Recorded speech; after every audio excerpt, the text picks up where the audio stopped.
Bobo! Bobo! Bobo! Ikaw yun!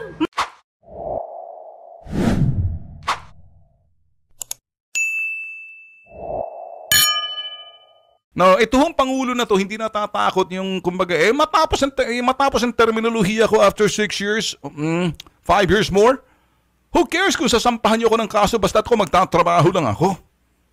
Marami ho nagsasabi, hindi ko magsasucceed dyan, hindi nagsucceed yung Thailand dyan, ganito, ganyan. Sabi nga ni Lugaw, hindi, gawin natin sa Portugal. Gawin natin Portugal na i-legalize, decriminalize yung drugs. Isa ka pang bobo. Isa ka pang, kahinaan, kabobohan, katangahan. Legalizing drugs! Are you guys listening to me, Yellow? Illegalize, decriminalize yung drugs? So, anong ibig sabihin? Sige, hindi nga i-legalize yung drugs, but decriminalize. Mahulihan ka ng droga. Paggamit mo ng droga, i-rehabilitate na lang. Mga putok sa buong pendeho, mga bobo kayo eh. Mga bobo. Eng, estupido. Decriminalize drugs? Para mong sinabi, sige, palakasin natin yung industriya ng bilyong dolyar na sinasabi sa buong mundo, nothing but drugs. Do you understand that, Lenny Robredo? Give me a break. Oh, ayan nga mga kabatang helmet. Isa pa yan sa mga Tulfo brothers na tumatakbo bilang senador ngayong 2025. Bobo! Teka lang naman! Makabobo eh. Ayan na nga, si Mr. Ben Bitag! Ano ba? Bitag Tulfo. At umulan nga po ng puro bobo, no? Ano ka naman yung kadami namang bobo. Sino ba tinatawag na bobo? Ayan nga, mga kabatang helmet. Sino ba pinatungkulan dyan? Diyos galit ko, na galit? umulan na naman ng bobo kay VP Lenny. Diyos ko, bakit nyo ba sinasabi ang 80-80 or bobo si VP Lenny? Ay, sila lang yung matalino. Bobo si VP Lenny. Paano na kaya tayo? Mas bobo.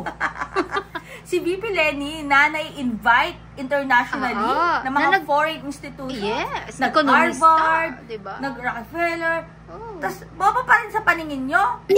Paano pa tayong mga ano? Sino ang matalino? Sila lang?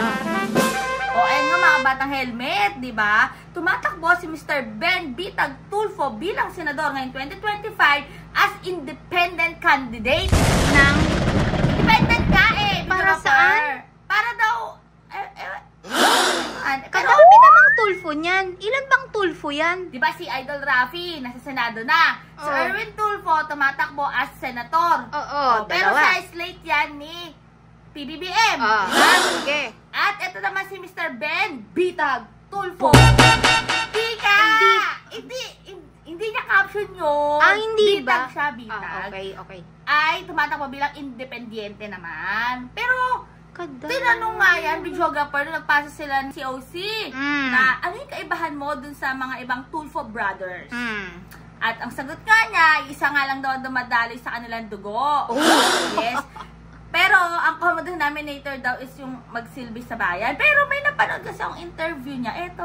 Bakit ka dapat tanggapin ng taong bayan bilang aplikante sa Senado? Hindi ako nag-a-apply ng trabaho. Ang gusto ko lamang ay mapunuan ang pangangailangan doon sa kukulangan ng mga batas na kinakailan ayusin na, i-revisit. Kung pag-uusapan ay trabaho, marami. Pero itong seryosong trabaho na to at itong legislation is about statesmanship. Kinakailangan mo rito ng talino. Kinakailangan mo rito ng pag sinabing talino, critical thinking ka dito. At marami kang alam patungkol doon sa mga kakulangan sa batas kaya nga ginawa yung batas. The mother of all laws is the Constitution, under which the Republic Act is basically done sa mga Senado, at sa mababang kapulungan. Now, hindi ito laro na parang akala mo trabaho lang ang in-applyan mo. The legislation is something na meron ka ng plano. At alam mo ang dahilan ng problema, hindi epekto ng problema.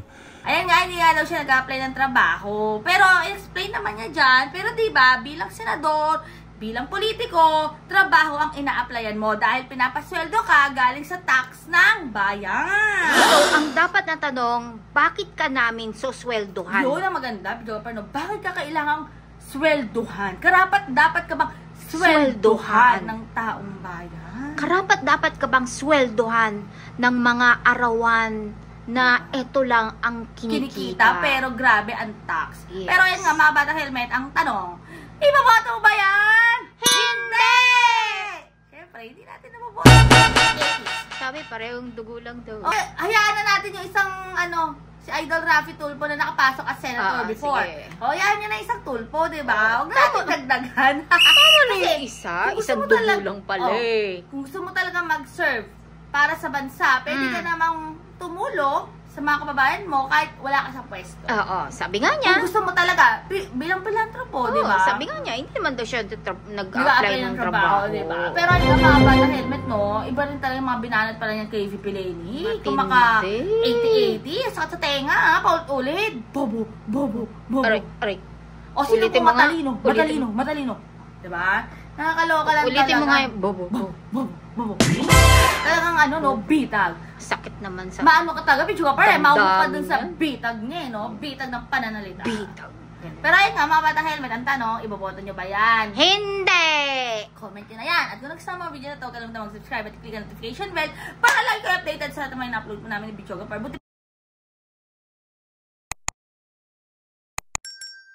Buti pa si VP Lenny, chill-chill ngayon, no? Tuloy-tuloy lang kampanya. di ba? Pichuga Par, ang campaign sa Naga.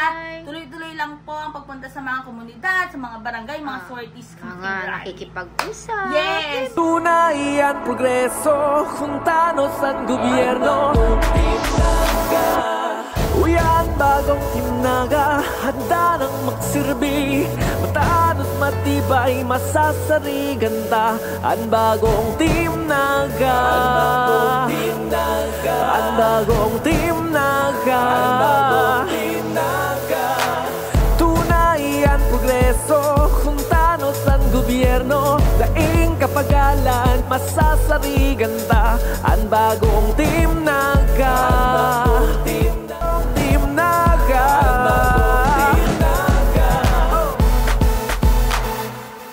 So, ayan nga, no? Pero iba talaga, no? Grabe talaga yung paninira nila kay VP Lenny dati. Oo. At maraming salamat talaga sa mga nagko-comment sa atin na hindi pala nila napanood yun, yung kay Mr. Erwin Tulfo. Matagal na po yun, mga kabatang helmet. Kung hindi mo yan napanood, may mga resibo tayo. Oo.